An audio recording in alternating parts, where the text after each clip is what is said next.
नमस्कार दोस्तों, मेरा नाम है मनोज और आप देख रहे हैं मनोज एजुकेशन। हमारे इस चैनल में एक बार आपका फिर से स्वागत है। दोस्तों, जैसा कि आप स्क्रीन पर देख पा रहे होंगे, आज का जो टॉपिक है वो हमारा दिल्ली पुलिस डॉक्यूमेंट वेरिफिकेशन से रिलेटेड है। ठीक है, तो इस वीडियो में हम दिल्ली पुलिस डॉक्यूमेंट वेरिफिकेशंस के बारे में पूरी डिटेल में देखेंगे। सबसे पहले हम देखेंगे जो ऑफिशियल नोटिफिकेशन है उसमें डॉक्यूमेंट वेरिफिकेशन में क्या क्या चीजें मेंशन है और फिर किस तरीके से ये पूरा किया जाएगा। मतलब मैं आपको शुरू से समझाऊंगा कि इसमें क्या डॉक्यूमेंट किस तरह से जो है देखा जाएगा, किन किन डॉक्यूमेंट्स की जरूरत है, मतलब सब इस वीडियो में बिल्कुल बारीकी से देखेंगे। हर छोटी से छोटी बात और हर बड़ी से बड़ी बात। डीएल नहीं है या डीएल ना होने पर कैसे काम चलेगा कैसे नहीं चलेगा, हर चीज को बिल्कुल बारीकी से देखेंगे। तो आप इस वीडियो को बिना स्किप किए पूरा देखिए। ठीक है, तो चलिए अब हम अपनी वीडियो को शुरू करते हैं। लेकिन अगर आपने हमारे इस चैनल को अभी तक सब्सक्राइब नहीं किया है तो सब्सक्राइब कर लीजिए, और अगर आपको ये वीडियो पसंद आता है तो लाइक का बटन जरूर प्रेस करें। आप इंस्टाग्राम पर हमारे साथ जुड़ने के लिए मनोज एजुकेशन को नॉर्मली सर्च कर सकते हैं। ये अकाउंट जो मैंने नया बनाया तो इस पे भी कोई भी फॉलोवर या कोई भी मतलब फिलहाल इस पे कुछ नहीं, आपको जीरो ही मिलेगा। तो चलिए वीडियो।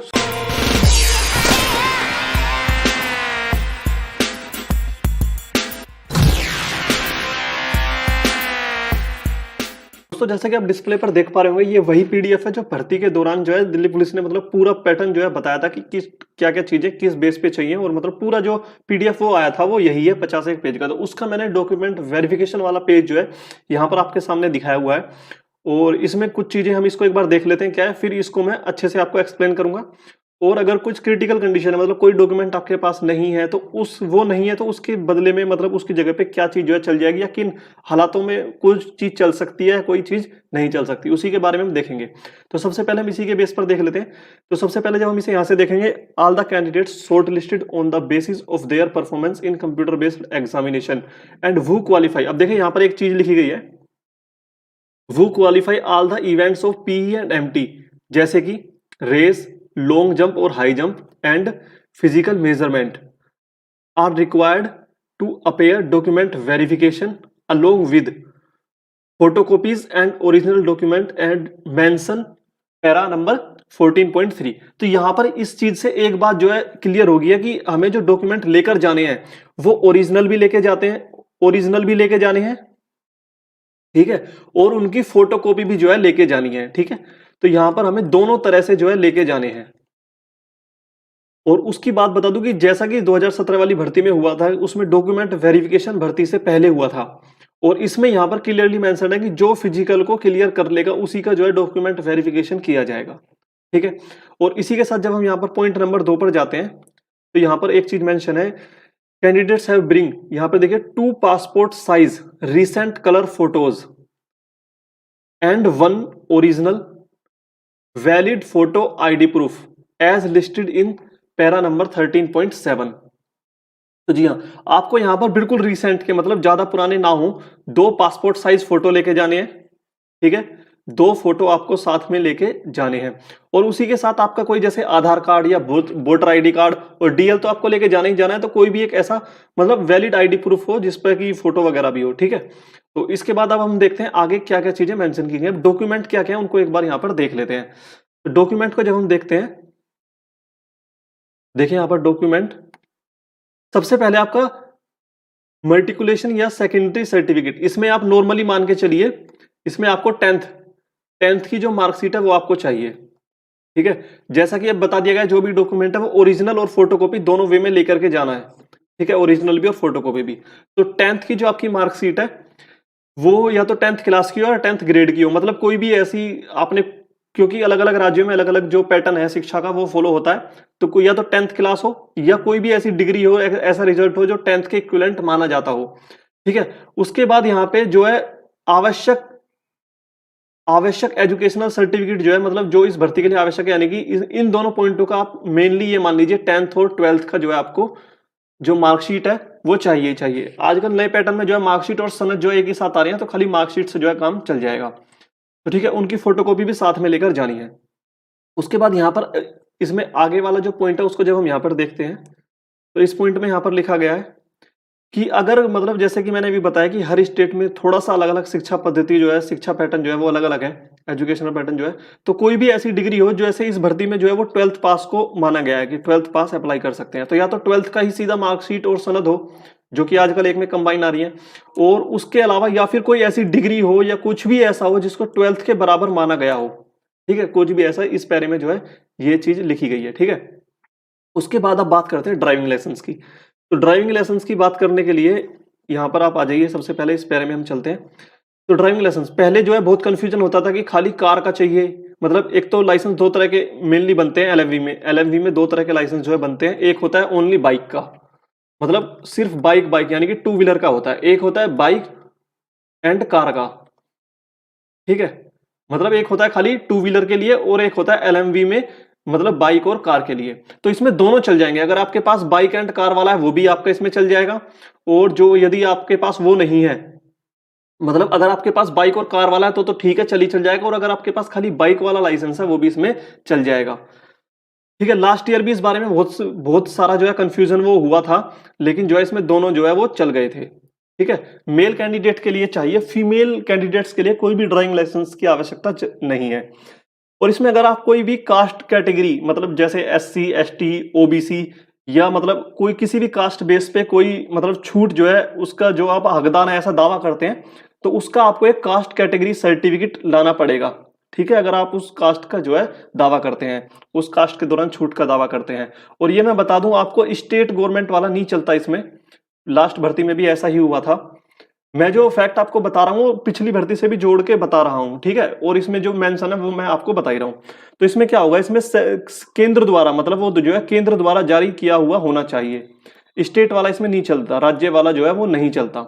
ठीक है, पिछली बार भी कई के पास स्टेट वाला था तो उन्हें जनरल यानी कि उन्हें जो है जनरल कैटेगरी में ही काउंट किया गया था। ठीक है, तो इसलिए आप ध्यान रखें, अगर आप कास्ट सर्टिफिकेट लाते हैं कोई भी तो वो स्टेट गवर्नमेंट द्वारा जारी किया गया ना हो, सेंट्रल गवर्नमेंट द्वारा जो है वो जारी किया गया हो। ठीक है, अब इसमें ये ऐसा क्यों होता है कि देखिए अब यूपी की भर्ती होती है अगर कोई, तो उसमें जो हमारे जाट भाई हैं, ठीक है, यूपी की भर्ती में मेनली जाट भाई को हम ओबीसी में काउंट करते हैं क्योंकि वो प्रदेश के सर्टिफिकेट में ओबीसी के तौर पे वो देखा जाता है। लेकिन सेंटर में जब आप जाएंगे तो इनको जनरल में जो है काउंट किया जाएगा अगर इनके पास केंद्र का सर्टिफिकेट नहीं है। ठीक है, तो ये अब ये छोटे छोटे से फैक्ट हैं जिनके बेस पे ये चीजें जो है होती हैं। ठीक है, तो इसके बाद हम अगले उस पर चलते हैं। अगर आप जो है हिल एरिया मतलब आप जो है अगर आप दावा करते हैं, जैसा कि पिछली वीडियो जो हमने फिजिकल से रिलेटेड बताई थी उसमें बताया था कि हिल एरिया वालों के लिए कुछ छूट है। अगर आप उस छूट को लेना चाहते हैं, उस छूट को लेने का दावा करते हैं, तो आपको हिल एरिया का सर्टिफिकेट जो है होना चाहिए, जो हमने पिछली वीडियो में बताया था। जो वहां के डीसी डीएम या फिर तहसीलदार द्वारा जारी किया हुआ होना चाहिए, जिस स्टेट में आप रहते हैं वहां के। ठीक है, मतलब जहां जो आपका डिस्ट्रिक्ट है, जो आपका वो स्टेट पड़ता है, वहां के जिस जिले में रहते हैं उसके द्वारा जारी किया हुआ होना चाहिए। ठीक है, अब यहां पर आ जाता है ये एक्स सर्विसमैन के लिए आ जाता है। एक बार इसको मैं क्लियरली कर देता हूं। ठीक है, अब इसको देखते हैं, हम अगले पॉइंट पे चलते हैं इसके।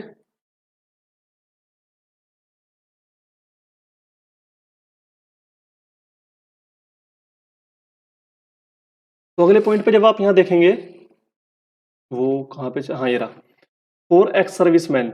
इसमें आप देखेंगे तो आपका सर्विस डिफेंस पर्सनल सर्टिफिकेट जो है होना चाहिए, आपके पास एनओसी होना चाहिए, नो ऑब्जेक्शन सर्टिफिकेट जो है आपके पास होना चाहिए, अंडरटेकिंग आपके पास होना चाहिए, और discharge certificate if discharge from the armed forces. मतलब अगर आप वहां से डिस्चार्ज हुए हैं बीच में, तो यदि बीच में हो जाते हैं कई बार, तो वो सर्टिफिकेट भी आपके पास होना चाहिए।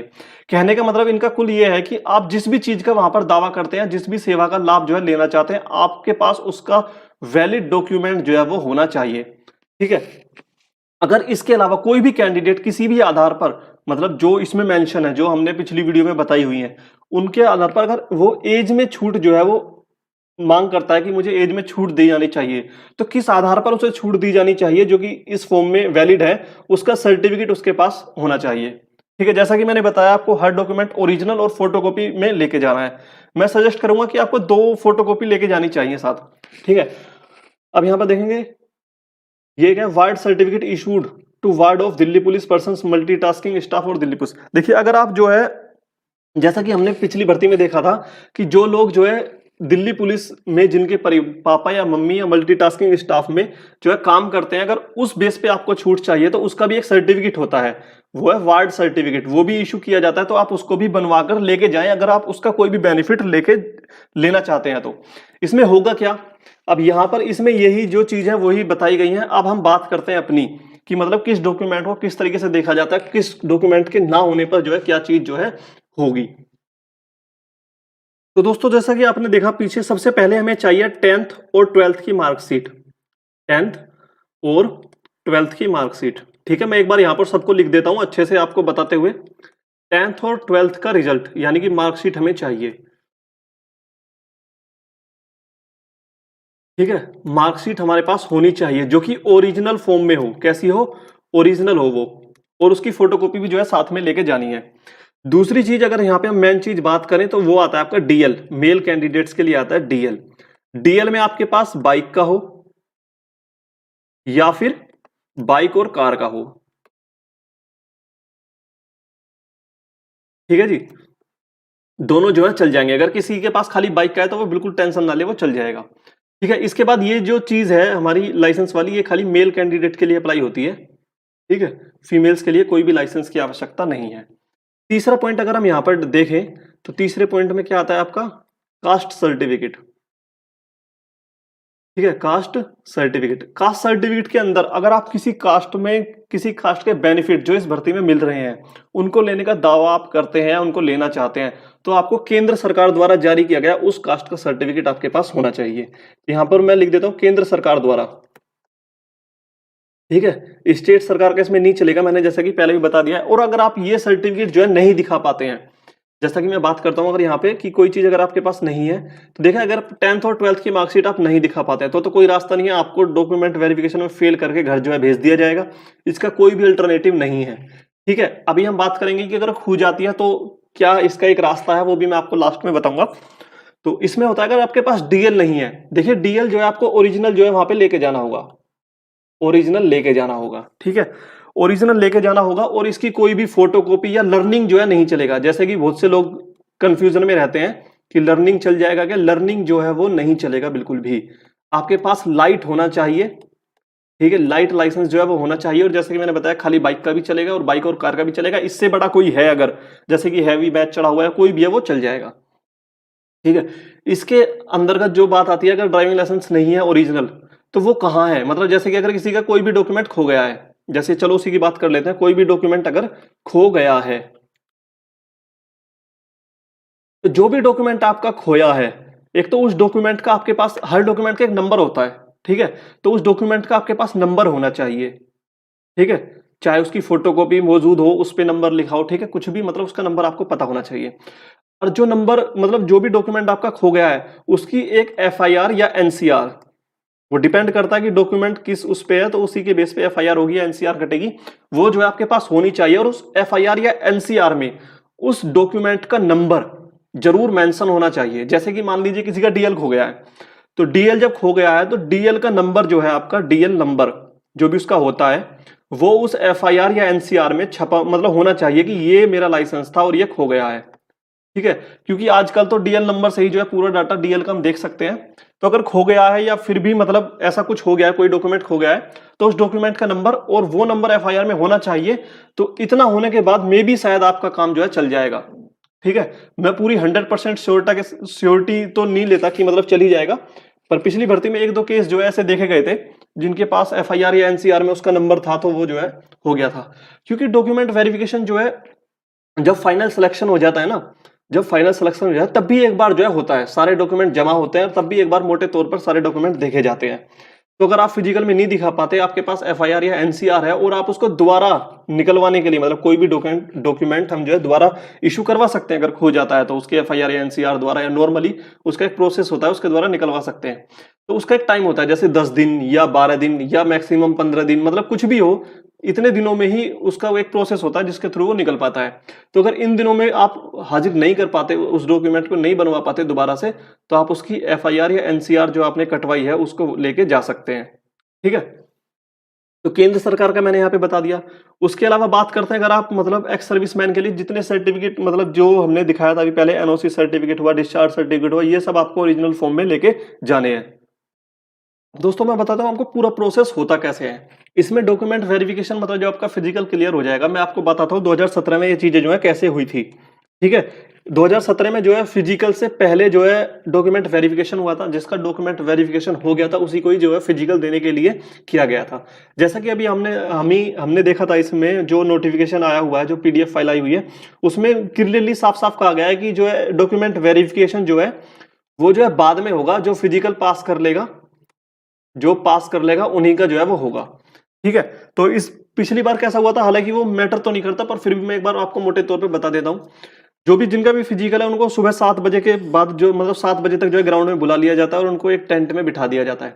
उसी टेंट में एक कोने में या फिर उसके पास वाले टेंट, किसी दूसरे टेंट में जो है डॉक्यूमेंट वेरिफिकेशन के लिए कई सारे पुलिस अधिकारी जो है बैठे होते हैं। या वो तो उसी टेंट में बैठे हो या फिर उसके पास वाले किसी दूसरे टेंट में बैठे हो। तो सभी कैंडिडेट जो फिजिकल देने आए हैं उनको रोल नंबर वाइज या फिर जो उनका रजिस्ट्रेशन नंबर है एडमिट कार्ड पे, उनके आधार पर बैठा लिया जाता है। और एक बार में मतलब 7 से 10 डॉक्यूमेंट लोग कैंडिडेट्स के वेरिफिकेशन एक बार हुए थे 2017 में। ठीक है, तो उसमें क्या देखते हैं आपका, जो कि मैंने बता दिया, 10th की मार्कशीट, 12th की मार्कशीट, डीएल, कास्ट सर्टिफिकेट, और हाँ इसमें मूल निवास, हालांकि इसमें मेंशन तो नहीं है पर आप साथ में लेके जाना। ठीक है, मूल निवास जो है इसमें मेंशन तो नहीं है पर आप साथ में जो है लेके जाना। उसमें जो है कोई दिक्कत भी नहीं है, डॉक्यूमेंट इतने भारी भी नहीं होते, तो आप लेके जा सकते हैं, तो उसे साथ में लेके जाना। और 2 पासपोर्ट साइज फोटो। और उसके बाद होता क्या है, जब आप फिजिकल पास कर लेते हैं, जो मतलब डॉक्यूमेंट वेरिफिकेशन होने के बाद उनको चेस्ट नंबर दिया गया और फिजिकल के लिए दौड़ाया गया। और फिजिकल पास करने वालों के बाद क्या होता है, जो फिजिकल पास कर लेता है, जब आपकी चेस्ट और हाइट जो है नापी जाती है, चेस्ट और हाइट जो है नापने के बाद आपको वहां पर जो है एक पेपर मिलता है जिसपे आपका फोटो, आपका रोल नंबर वगैरह सब कुछ पहले से ही मेंशन होता है। और उस पर आपके जो है साइन जो है वो कराए जाते हैं, साइन कराए जाते हैं। और उसके बाद जो आपका लेफ्ट या राइट थंब का जो प्रिंट है वो आपका लिया जाता है। ठीक है, तो यहाँ पर जो है बायोमेट्रिक जो प्रोसेस है वो भी जो है लास्ट में जो है कराया जाता है। ठीक है, तो ये जो है पूरे फिजिकल, लेकिन इस बार क्या होगा, इस बार थोड़ा सा ये अलग है कि फिजिकल पास करने वालों का ही जो है डॉक्यूमेंट वेरिफिकेशन किया जाएगा। तो उसका पैटर्न जो है सेम ही रहेगा, चाहे वो पहले हो या बाद में हो। और ऐसा भी नहीं है, अपनी सुविधा के हिसाब से, अपनी सहूलियत के हिसाब से पहले भी जो है वो कराया जा सकता है, लेकिन इसमें बाद में मेंशन किया गया है पीडीएफ में, तो मे भी शायद बाद में ही हो। ठीक है, तो बायोमेट्रिक को आप बिल्कुल ना बोले कि मतलब ऐसे बहुत चीटिंग केसेस कभी कभी सुनने को मिलते हैं, जैसे कि रिटन एग्जाम में मिला, तो इन सभी से बचने के लिए ये जो है सब किया जाता है। तो यही थी हमारी वीडियो। आशा करता हूँ आपको हर चीज जो है समझ में आ गई होगी। और अगर आपका फिर भी कोई डाउट है तो आप हमें कमेंट करके पूछ सकते हैं। जिन लोगों को इस वीडियो की जरूरत है उनके पास इस वीडियो को शेयर करें। मैंने कोशिश की है कि हर बारीक से बारीक जानकारी को इस वीडियो में मैं पूरा कर सकूं, लेकिन फिर भी अगर कुछ रह गया हो तो आप कमेंट करके मुझसे पूछ सकते हैं, आपको रिप्लाई जरूर किया जाएगा।